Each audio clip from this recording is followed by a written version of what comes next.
Eh, para mí es motivo de gran felicidad y placer presentar a la doctora Ana María Bejarano Quintero, residente de cuidado intensivo pediátrico de la Universidad de La Sabana, a escasos 15 días de ser intensivista. Ana María se ha caracterizado todo su pelo por tener el don de la palabra y ser una gran expositora, como nos lo ha demostrado siempre en todas sus presentaciones. Y hoy, con certeza, no va a ser la excepción y nos va a hablar de fisiopatología del choque. Sé que ha preparado muchísimo este tema, creo que está muy interesante porque entendemos que es un tema denso, complejo, con algunos tópicos específicos, digamos, que nos buscan unir mucho todo el tema de biología molecular, bioquímica y otras cosas con nuestra clínica, lo que se llama medicina translacional. Entonces, Anita, muchas gracias y adelante. Buenas tardes, ¿me escuchan bien? Perfecto. Listo, gracias, profe. Bueno, buenas tardes. Como el doctor Fernández me presentó, mi nombre es Ana María Bejarano Quintero, yo soy residente de cuidado intensivo pediátrico de la Universidad de La Sabana y vamos a hablar de fisiopatología de choque y de respuesta al estrés. El temario que vamos a desarrollar es hablar primero un poco de la introducción y definición, la formación del ATP posteriormente, luego vamos a abordar el tema del consumo de oxígeno, de la alteración de la perfusión tisular, vamos a hablar un poco de la muerte celular, la respuesta al estrés, y ya vamos a entrar a hablar para cerrar pues de choque como tal. En cuanto a las definiciones, pues digamos que han habido definiciones desde hace mucho tiempo. Las iniciales las dieron Samuel David Gross, que fue un cirujano de trauma, en 1870, que habla de choque como una desarticulación brusca de la maquinaria de la vida. Y luego John Collins Warren, en 1895, habla de esto como un alto momentáneo en el acto de morir. Fijémonos entonces cómo esto es el preludio a lo que vamos a empezar a estudiar más adelante, que es pues básicamente nuestros pacientes críticos, cómo tenemos que intervenir ese alto momentáneo para lograr pues tener mejores desenlaces en algunos. Como todo, nos vamos a regir por diferentes leyes y en este caso pues venimos regidos por la termodinámica, teniendo en cuenta que la primera ley de la termodinámica nos va a implicar que los organismos vivientes pierden constantemente la energía en medio y así su orden interno, porque tienen que entregar esa energía. Pero para mantener la vida, esa energía que yo entrego tiene que volver a mí, tengo que reponerla de alguna manera. Viene la segunda ley, ¿cómo la voy a reponer? La energía no puedo construirla, solamente la puedo reponer obteniéndola a partir de la del medio, es decir, solamente se transforma. Esa energía, ¿cómo la voy a obtener? A través de los enlaces químicos de los carbohidratos, lípidos y proteínas que se va a transformar por una serie de reacciones en ATP para usarla. En otros términos, pues la supervivencia del organismo va a depender de su capacidad para generar ATP y toda esa capacidad y ese proceso va a ir regido por estas leyes de la termodinámica. Tenemos que tener muy en cuenta este otro concepto que es el concepto del balance energético, en donde veamos que siempre debe haber un balance entre el aporte de energía y el gasto que tengo. ¿De dónde va a venir ese aporte? Del aporte de carbohidratos, grasas, proteínas, y el gasto, pues que va a estar dado principalmente por el trabajo mecánico, las reacciones de síntesis, la parte del transporte, producción y conducción de señales, la producción de calor y la detoxificación, adicionando además que tuviera yo que poder almacenar algún combustible para poder darse el crecimiento y todo el desarrollo. Entonces, veamos cómo se va a formar ese ATP del que estamos hablando ahorita de manera tan importante. Y para eso pues es fundamental recordar pues que aquí va a tener un rol la mitocondria. Bueno, aquí había un video, pero no corre. Ya. Que es donde vamos a ver cómo esta va a ser nuestra protagonista, porque aquí se van a dar todos esos procesos y aquí es donde vamos a empezar a ver cómo va a ocurrir esa producción de ATP, ese aprovechamiento de oxígeno, todos esos procesos que van a venir desde el ciclo de Krebs hasta la cadena de electrones, y recordemos que va a haber procesos tanto de fisión como fusión mitocondrial para que, digamos, se vayan a modificar toda esta serie de eventos y pues podamos producir la energía de una manera adecuada. Entonces, vamos a tener que dentro del metabolismo aerobio, para la formación del ATP, uno de los procesos más importantes es el ciclo de Krebs, que recordamos muy bien de nuestras ciencias básicas. Aquí vamos a formar el hidrógeno que va a ir a la cadena de electrones y además se va a formar agua y ATP por unión del adenosín difosfato con moléculas de fosfato. Sin embargo, para que esta cadena circule de manera adecuada y funcione, tiene que existir siempre oxígeno, de manera que cuando no hay oxígeno, esta cadena se bloquea. Y en el momento en que nuestra capacidad para producir ATP disminuye, fijémonos que la producción, la recolección neta de ATP en el ciclo de Krebs es de 36 moléculas. Cuando esa capacidad disminuye, lo que vamos a ver es que vamos a tener una condición deficitaria de energía, y eso nos va a generar una disminución en la supervivencia, porque no vamos a ser capaces de mantener funciones celulares mínimas y la actividad física y toda la respuesta se va a disminuir completamente. Entonces, vamos a ver cómo estos pasos van a empezar a ocurrir desde la transformación en la energía química que obtenemos a través de los alimentos y de todo lo que nosotros obtenemos pues del medio, pero vienen a ver unos pasos. La primera, en donde pues vamos a romper cadenas largas y vamos a producir moléculas pequeñas que se transportan hacia el entorno celular. Y cuando entran es cuando estas moléculas son sometidas a un procesamiento bioquímico que pues va a ser este ciclo de Krebs que vemos acá. Posteriormente, pues esos electrones que dijimos que se producen van a ser llevados a la cadena transportadora de electrones. ¿Qué sucede? Que cuando entra a la cadena respiratoria, ese hidrógeno va a perder un electrón y va a ser lanzado por fuera de la mitocondria. ¿Para qué? Para crear una especie de gradiente entre el exterior y el interior de esa mitocondria para generar una corriente eléctrica. Ese electrón que sobra se va a transportar por toda esta cadena respiratoria que vemos acá, de manera que va bajando hasta que llega al último miembro de la cadena, que es la citocromo oxidasa. Y a nivel de esa citocromo oxidasa van a confluir el electrón que venía bajando, el hidrógeno protonado y el oxígeno transportado. Es decir, aquí otra vez necesitamos oxígeno. Esa corriente eléctrica que se produce por ese lanzamiento del hidrógeno y por todo el transporte de los electrones es lo que me va a ensamblar el ATP a partir de ADP y fosfato nuevamente. Entonces, ese flujo de electrones debe ser constante y digamos que tienen que descargarse finalmente a su aceptor, que va a ser el oxígeno, para que se puedan seguir produciendo esas moléculas de ATP. Luego, si no tenemos alguna de estas condiciones, pues no lo vamos a obtener de la manera adecuada. El proceso final pues va a ser la liberación de entonces electrones de alta energía como el NADH y el FADH2, y la energía de estas coenzimas reducidas pues va a ser convertida por una cadena de transporte de electrones que se llama la cadena respiratoria. Entonces es el evento que vemos acá y cómo va ocurriendo ese transporte de los electrones a través de cada uno de los actores de esta cadena para finalmente producir el ensamble de ADP con fosfato y producir las moléculas de ATP. Sin embargo, ¿qué pasa entonces cuando no tenemos oxígeno? Pues entonces, cuando no tenemos oxígeno, lo que va a ocurrir inmediatamente es que vamos a irnos a un tipo de metabolismo que es el metabolismo anaerobio, donde vamos a empezar a ver que se va a producir piruvato a partir de la glucosa, y a partir de ese piruvato pues se va a producir lactato, y entramos en un ciclo que es el ciclo del lactato-piruvato, más conocido como el ciclo de Cori. Fijémonos que es menos eficiente en la producción de ATP, pero pues termina siendo un mecanismo de rescate, y este ciclo, pues para darnos un poquito de refresh, fue escrito por Gerty Teresa Cori y su esposo Carl Ferdinand Cori. Ella nació en Praga en 1896, perdón, y fue una de las primeras mujeres en estudiar medicina y en posteriormente empezar a investigar. Su esposo, que también era médico, pues este es un dato muy bonito y por eso se los quiero compartir. Siempre lo criticaron un poco por investigar con ella, pero siempre lo quiso hacer porque lo que refería en sus palabras era que había encontrado una compañera de trabajo, una mujer joven que tenía carisma, alegría e inteligencia y que amaba la naturaleza, y que eran características que no cambiaba por ningún otro compañero de investigación. Fíjense cómo esta pareja, entonces, de su dedicación, ganan un Nobel pues, por haber descrito el ciclo de Cori, y posteriormente hacen varios descubrimientos más pues, importantes para nuestro actual desarrollo. Entonces vamos a hablar ahora del consumo de oxígeno.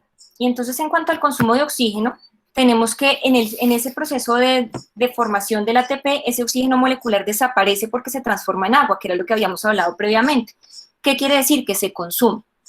Aproximadamente el oxígeno que se utiliza por el organismo en sus funciones metabólicas corresponde al 85 a 90% en la producción de ATP y 10 a 15% en otro tipo de reacciones. Pero vamos a ver que va a aumentar en condiciones como el ejercicio, la fiebre y el estrés, porque en estas condiciones aumenta el flujo de electrones por la cadena respiratoria, y así pues también entonces va a aumentar la cantidad de oxígeno necesario para recibirlos.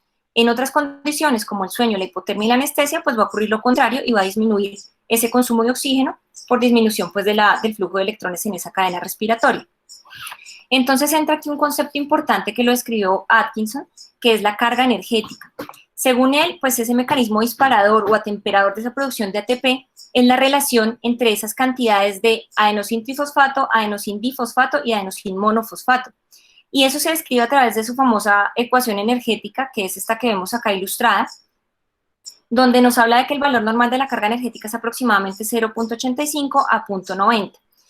¿Qué sucede? Que cuando la cantidad de ATP disminuye, pues inmediatamente va a aumentar su producción. Es como un feedback, de alguna manera, por explicarlo de este modo. Y que vamos a ver que es uno de los principales factores de regulación de las vías que producen y regulan y usan esa energía. Si la carga energética cae por debajo de su valor normal, vamos a acelerar las reacciones generadoras de ATP y las reacciones que lo consumen se van a enlentecer. Entonces vamos a ver, por ejemplo, en procesos como el choque séptico y hemorrágico, que la mortalidad aumenta cuando se disminuye la carga energética a nivel hepático. Vamos a ver que cada uno de los órganos también va a tener un nivel de carga energética que trata de priorizar y, por ejemplo, órganos como el corazón y el cerebro tratan de mantener su carga energética lo más estable posible. En estados patológicos vamos a tener una disminución de la cantidad de oxígeno que llega a la mitocondria y eso nos va a disminuir la descarga de esos electrones a esa cadena respiratoria. Entonces va a caer la producción de ATP, cae el consumo de oxígeno como lo habíamos explicado previamente y el balance energético que vimos en el cuadro de la segunda diapositiva se nos vuelve negativo. Eso lo que nos va a generar es una parálisis celular, un deterioro de las membranas que nos va a llevar a muerte celular. Entonces tenemos que tener en cuenta acá también la parte de la alteración en la perfusión tisular.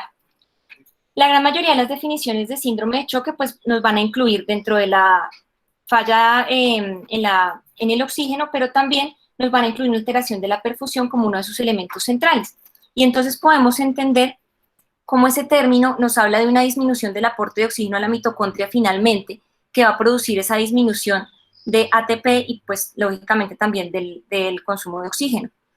La principal característica pues de esa disminución va a ser la transferencia energética que no es originada en un mecanismo autorregulador y por lo tanto va a amenazar ese funcionamiento celular. Y las consecuencias pues que van a ser muy graves es la producción de radicales libres de oxígeno y de ácido láctico, ya que ese déficit de perfusión va a reducir la disponibilidad de ATP y por ese mecanismo va a disminuir también la actividad metabólica y el mantenimiento de las membranas. Vamos a ver entonces que se aumenta la producción del lactato, como mencionamos en la diapositiva anterior, y es aquí importante tener en cuenta este concepto, donde si empieza a aumentar mi demanda de oxígeno, mi extracción de oxígeno, llega a un punto en el que ya no se compensa digamos, con los mecanismos compensatorios ya no llegan a ser suficientes, y es cuando empieza a caer la saturación venosa y vemos que empieza a aumentar el lactato. Ese es el punto que conocemos como el DO2 crítico. Pero entonces hay que tener en cuenta otra cosa, porque hasta acá nos quedaríamos pensando que el lactato siempre va a ser un marcador de disoxia celular, y no es así. Realmente se ha planteado que también hay un aumento de la producción de lactato por el estímulo de los receptores beta-2, y eso ocurre, pues, entre otros, pues también en estados de choque, porque aumenta la glicólisis cuando se estimulan estos receptores. Entonces, ¿qué va a pasar? Que ahí se interpreta pues como un marcador secundario de metabolismo anaerobio debido a un inadecuado aporte de oxígeno, pero también a ese estímulo. Entonces, ¿qué sucede? Si yo estimulo esos receptores beta-2, aumento principalmente la producción de AMP cíclico. Y eso es lo que me va a generar que se aumente la glucogenólisis y glicólisis con posterior producción de ATP. Ahí se activa la bomba sodio-potasio ATPasa, que es, digamos, la que más describen en este artículo, que tiene importancia allí y que se ha descrito más que todo en el músculo esquelético, que es donde más se ve, digamos, esta reacción medida. En conclusión, lo que vemos, pues vamos a ver o nos muestran en este trabajo y nos quieren hacer caer en cuenta, es que en estados de choque y de bajo gasto la hiperlactatemia no solamente se da por la hipoperfusión, sino también por la estimulación de esos receptores beta-2, y que en ese orden de ideas tenemos que evaluarlo más como una cinética de su depuración que como un valor absoluto, porque no siempre nos va a estar hablando como único marcador pues de esa hipoxia. Ya para hablar entonces de la muerte celular, tenemos que tener muy en cuenta pues las etapas que describió Benjamin Trump, que son las etapas de muerte celular, teniendo en cuenta que la cuarta etapa determina la irreversibilidad del proceso. En las primeras 3 etapas tenemos un daño reversible y en la fase 4 ya se da la muerte, y la consolidación de la muerte pues en las últimas etapas. En la fase 1 lo que vamos a tener es una condensación de la cromatina nuclear por la acidosis intracelular, ya que se produce ácido láctico. En la fase 2 se altera ya esta sodio-potasio ATPasa de la que estábamos hablando en la diapositiva anterior, se acumula el sodio intracelular y hay un edema mitocondrial y el retículo endoplásmico. Aquí es cuando empiezan a hablar de la falla de retículo endoplásmico que uno ve en la literatura, cuando lo evalúan principalmente en escenarios de choque séptico. En la fase 3 vemos cómo ese edema celular va aumentando, se pierde el potasio, se inhibe la síntesis proteica, se inhibe la función mitocondrial, pero en la fase 4 ingresa calcio a la célula de manera masiva y eso va a generar una saturación del complejo calcio-calmodulina que activa las fosfolipasas, las vesículas autofágicas y nos genera una separación en las uniones intercelulares. De ahí en adelante el daño es irreversible y de la fase 5 a la fase 7 va a ocurrir una continuación de la cascada y la ruptura de lisosomas que va a terminar en muerte celular y especialmente pues en necrosis. Entonces, vemos cómo hay muchos mecanismos de muerte celular. Fijémonos que no solamente pues hablamos de los que usualmente conocemos, sino que hay muchísimos, y ellos se van a activar cada uno por transducción de señales y microcascadas, en donde cada modo se va a regular y se va a iniciar y se va a propagar por mecanismos moleculares diferentes que se interconectan. Digamos que cada uno de estos tipos de muerte celular se va a relacionar con un espectro de cambios morfológicos a nivel celular y eso lo que nos va a hacer es que nos va a oscilar esta muerte celular regulada entre los cambios necróticos y los cambios apoptóticos en cuanto a la morfología. Vamos a tener, todo el tiempo nos vamos a estar moviendo, digamos que entre esos dos escenarios. Entonces, acá vamos a ver cómo la afección de la homeostasis es lo que nos va a generar unas respuestas adaptativas. Fijémonos cómo cuando tenemos unos procesos autónomos de la célula que se adaptan y que logramos con esa adaptación como saltar este obstáculo, logramos obtener nuevamente una homeostasis celular y llegar pues entonces a la homeostasis del organismo. Pero si fallamos con estos mecanismos adaptativos es cuando llegamos a un punto de no retorno donde empezamos a ver patrones de muerte celular, ya sea causados pues por alguno de los eventos pues que se relacionan. Y empezamos a ver entonces cómo se van a liberar las moléculas asociadas a daño y las moléculas citotóxicas que nos van a generar una serie de reacciones inflamatorias e inmunes que pueden terminar en muerte celular o pues en este punto ya al final tratar de autorregularse para volver a una homeostasis. Pero pues digamos que esa parte ya es lo que nos va a determinar el cambio. Entonces, vamos a ver cómo uno de las respuestas inflamatorias o de los tipos de muerte celular un poco más relacionados con los procesos de choque va a ser la piroptosis, en donde vamos a ver una respuesta inflamatoria del huésped. Vamos a ver que la caspasa 1 se activa por clivaje y genera una respuesta a múltiples estímulos, activa esta piroptosis favoreciendo la formación de poros en la membrana y al generar esos poros en la membrana, pues entonces daña todo el gradiente iónico que hay, permitiendo la entrada de líquido, ocurre el edema celular del que estábamos hablando y termina habiendo pues lisis celular. Fijémonos que las proformas entonces de interleuquina 1B y 18 se procesan por la caspasa 1 también y se liberan durante esa piroptosis. Esa actividad pues va a resultar del clivaje del DNA por endonucleasas y digamos que eso es muy importante en el escenario de este tipo de pacientes. Entonces, hasta acá estábamos repasando como unos conceptos básicos que necesitábamos para entender cómo se va a dar la respuesta al estrés y cómo se va a dar pues entonces el estado de choque en estos pacientes. ¿Qué es el estrés? El estrés es un mecanismo por el cual queremos sobrevivir. Y digamos que de la manera más primitiva es el mecanismo de la huida. Cualquier momento en el que yo noto un peligro y necesito huir de ese sitio para mantener mi vida indemne.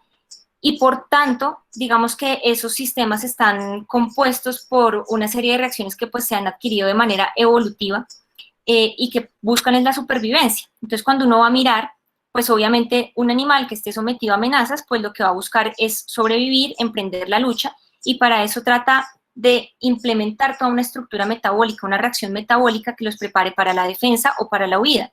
Es decir, surge entonces la liberación de catecolaminas y de otras sustancias contrarreguladoras que van a tratar de favorecer que el organismo se prepare para huir, para salir corriendo o para defenderse. Pero no siempre el estrés es la huida y no siempre el estrés es sentirse amenazado, no siempre el estrés es sentir que tengo que salir corriendo. Resulta que el estrés puede ser tener una enfermedad y más aún tener una enfermedad crítica. Son casos de estrés muy severo en donde vamos a ver cómo todos esos mecanismos de huida, todos esos mecanismos fisiológicos se van a activar, pero en un contexto en el que no debieran, porque estamos, pues, digamos que produciendo más daño finalmente. Vamos a hablar de cada uno de esos cambios y entonces ocurre una liberación de catecolaminas, donde pues se va a producir una serie de reacciones que buscan elevar el aporte de oxígeno a los tejidos. Entonces el corazón, al estimularse por esas catecolaminas, va a aumentar primero que todo su contractilidad y su frecuencia, y de esta manera busca aumentar el gasto cardíaco. Por otro lado, vamos a tener la vasoconstricción en piel y en lechos esplárnicos, que disminuye la pérdida energética, y además vamos a suprimir pues entonces esa contractilidad intestinal. Digamos que la supresión de esa contractilidad intestinal lo que nos va a ofrecer es un ambiente libre de presión de eliminación para dedicarse enteramente a la defensa o a la huida. Y otro cambio que vemos es a nivel renal, cuando vemos cómo ese riñón se constriñe para evitar también perder de manera innecesaria ese volumen que voy a necesitar intravascular porque necesito aumentar ese gasto cardíaco. Cambios metabólicos, vamos a ver entonces inicialmente una hiperglicemia porque se activan unas fosforilasas que rompen ese glucógeno hepático y muscular. A su vez, esas catecolaminas también nos van a activar una serie de cambios como la glucosa 6-fosfatasa, que va a liberar más glucosa hacia el torrente sanguíneo. Y también vamos a ver, por otro lado, la hiperlactatemia, pues por todo lo que hemos venido revisando, el aumento de los ácidos grasos libres y la hipercetonemia. Digamos que con todo esto tratamos de empezar a producir energía, a producir ese mecanismo de defensa y de huida. Pero puede llegar a suceder que no sea suficiente. Y al no ser suficiente para la supervivencia, la evolución o el organismo tuvo que empezar a desarrollar otro tipo de estrategias. Y es cuando aparece entonces esta fase peptidoesteroidea, donde se van a liberar las hormonas contrarreguladoras, que son la ACTH, el cortisol y la hormona del crecimiento. Entonces vamos a ver que esa liberación de esas hormonas contrarreguladoras ante cualquier estímulo de estrés en una enfermedad crítica nos va a generar una cantidad de cambios metabólicos, nos va a generar un aumento de la lipólisis de los ácidos grasos, una disminución del uso de la glicólisis, pues, y una pérdida muscular por proteólisis.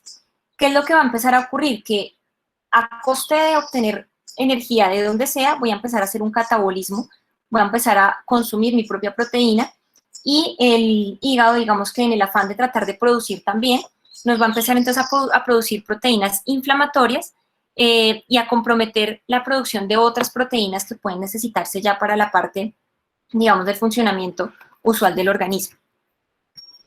Vamos a ver entonces cómo esas fases de la respuesta neuroendocrina a ese estrés metabólico van a dividirse en tres: una fase aguda, una fase estable y una fase de recuperación.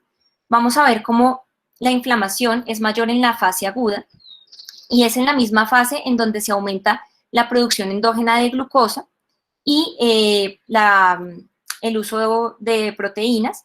Vamos a ver cómo las hormonas contrarreguladoras también allí, digamos, van a estar muy altas, pero vamos a ver por otro lado cómo, digamos, otras moléculas como la IGF-1 y la T3 van a estar disminuidas.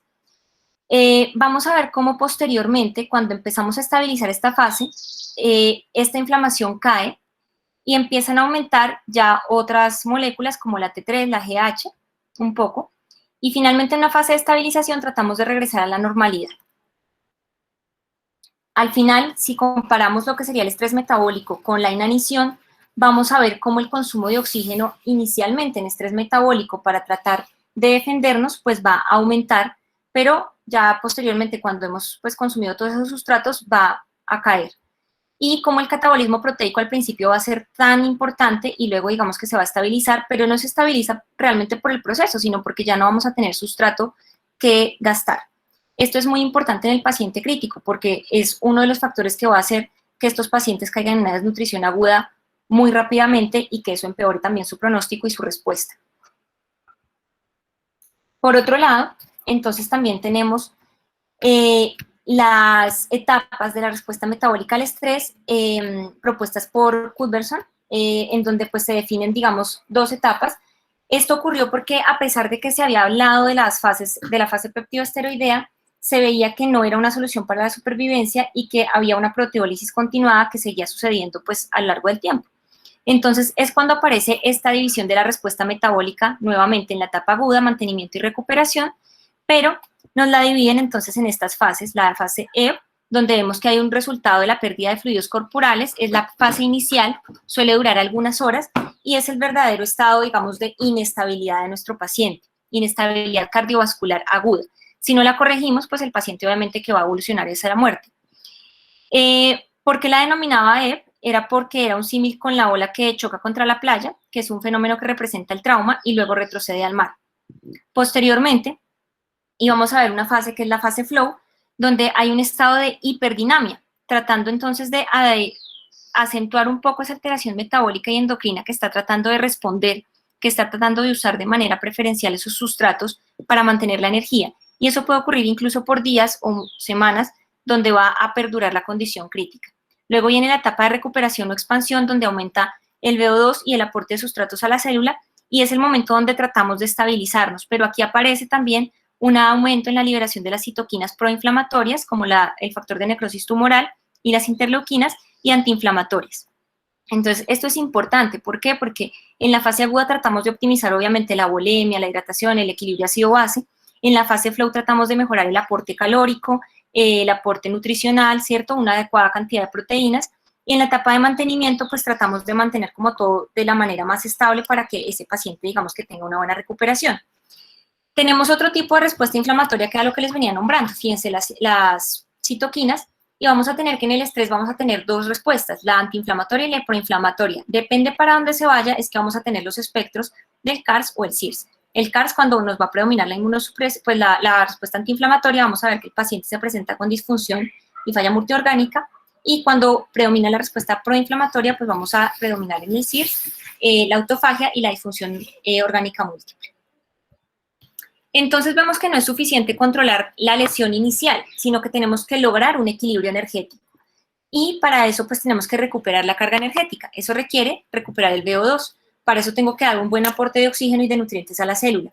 Y tengo que pensar qué otras cosas me van a influir en esa perfusión tisular. Entonces acá vamos a hablar de choque propiamente. Vemos entonces que las definiciones de choque aquí empiezan a ser bastantes y si buscamos, pues hay muchísimas. Nos hablan de disminuciones del VO2 debido a la limitación de oxígeno a la mitocondria, que pues va a terminar en una disminución en la producción de ATP y producción de ácido láctico. Otros nos hablan de falla circulatoria, perfusión tisular inadecuada para requerimientos metabólicos, y otros de la incapacidad de mantener los mecanismos compensatorios para revertir anoxia tisular, entre otras muchas definiciones que se encuentran cuando uno va a buscar en la literatura. Pero vamos a ver que en general van a confluir aquí varios factores como son el endotelio, la coagulación, la inflamación, que van a estar dados pues con una falla microcirculatoria, una falla multiorgánica y pues la respuesta inflamatoria que se dé, con la respuesta inmune.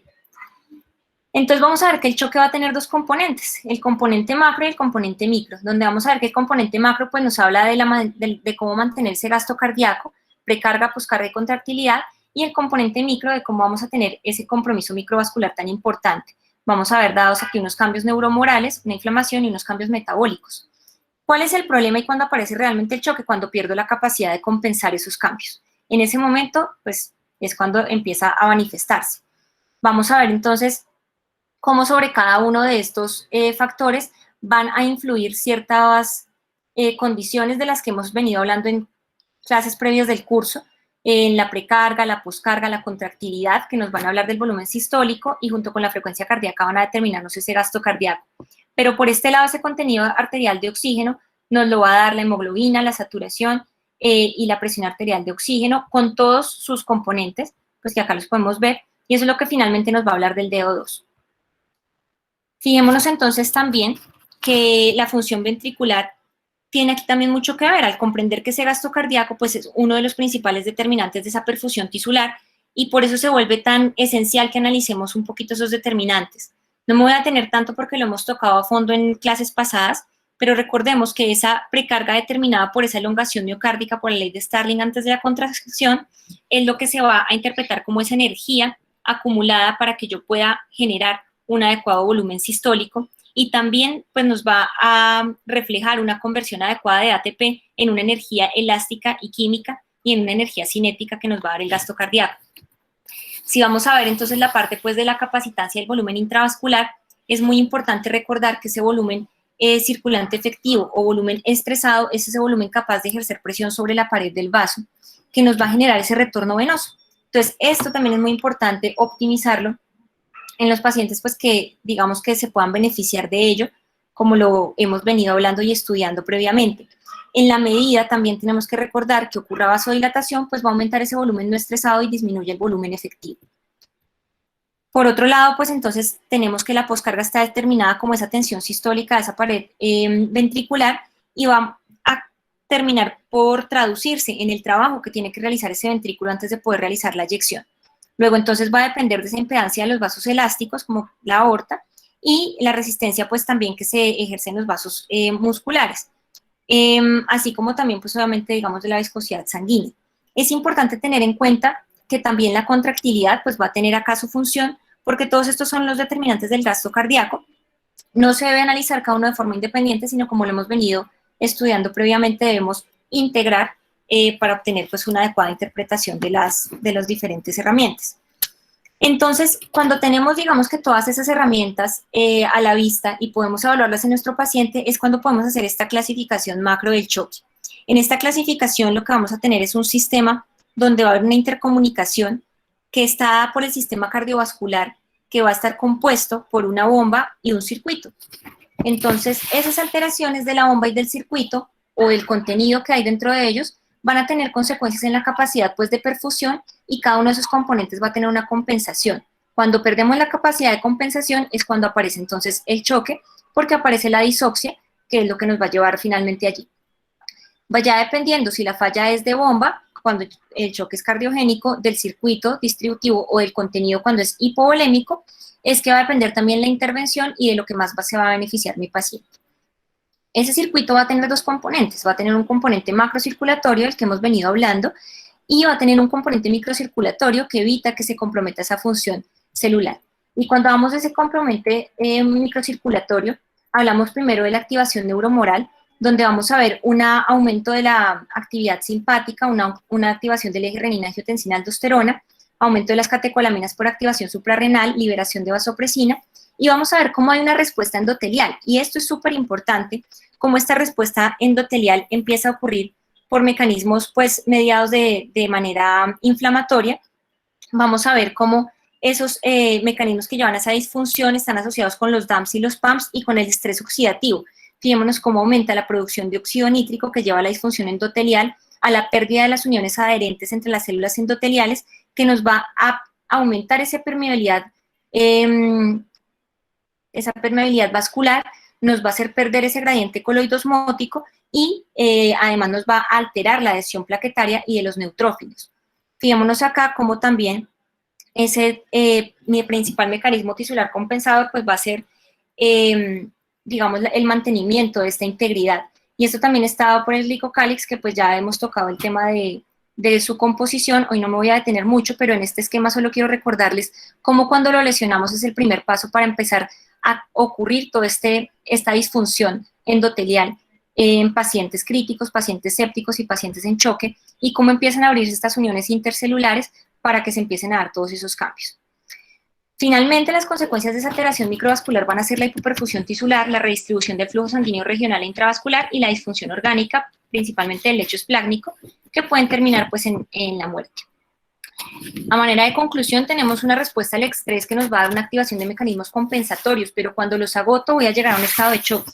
Ese choque tiene que tener un abordaje siempre macro y microvascular, basándonos desde las bases en nuestras bases bioquímicas y fisiológicas para poder entenderlo. Y de esa manera, una vez que lo entendamos, poder dar un manejo del choque que tenga pues un objetivo de restablecer macro y microcirculación, pero también de restablecer la homeostasia celular.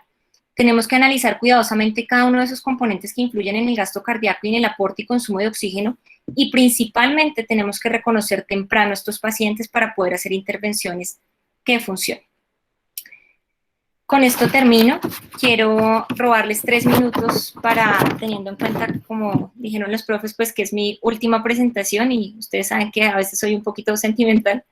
Entonces, pues hoy tengo mucho que agradecerles y les voy a robar de verdad solo 3 minutos para agradecerles un poco con el corazón toda esta oportunidad de estos 2 años que la verdad los he disfrutado mucho y los he aprovechado muchísimo.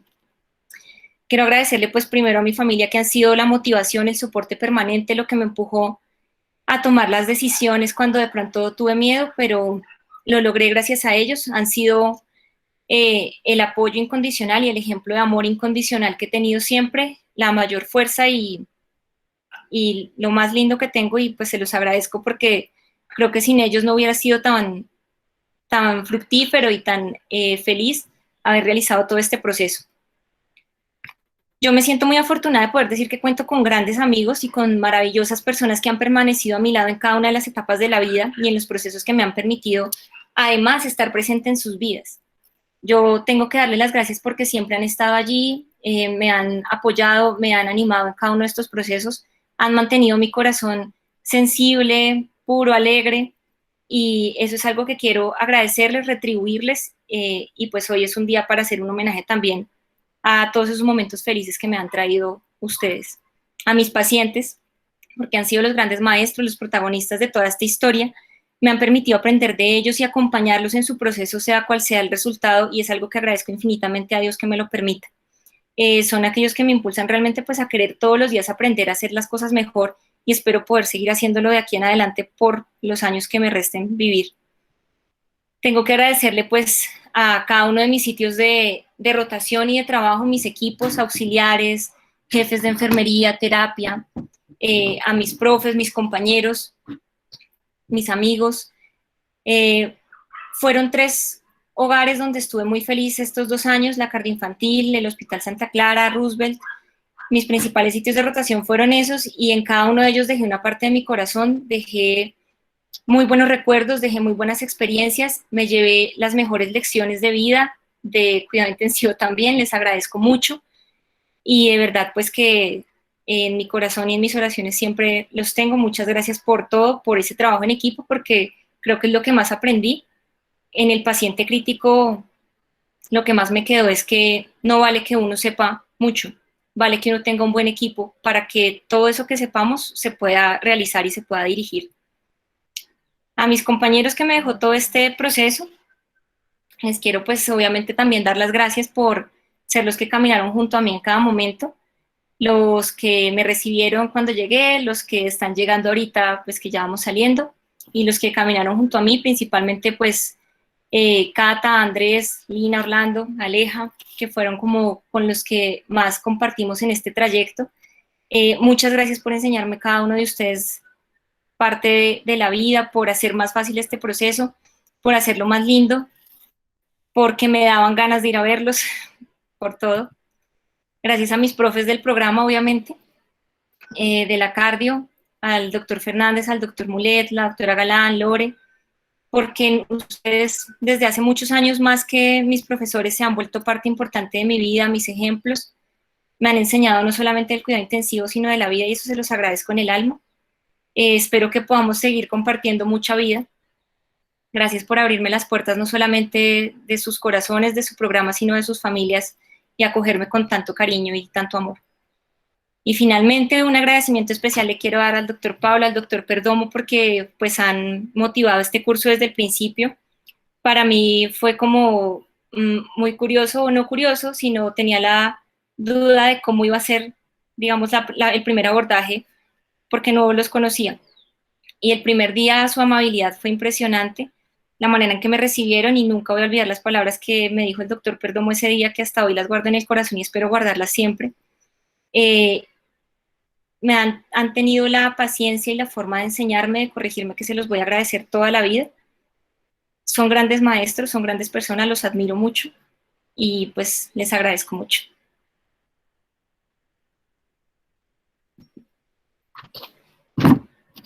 Ya. Anita, mil gracias por tu presentación, por tus palabras, realmente muy conmovedora. Como siempre nos haces llorar.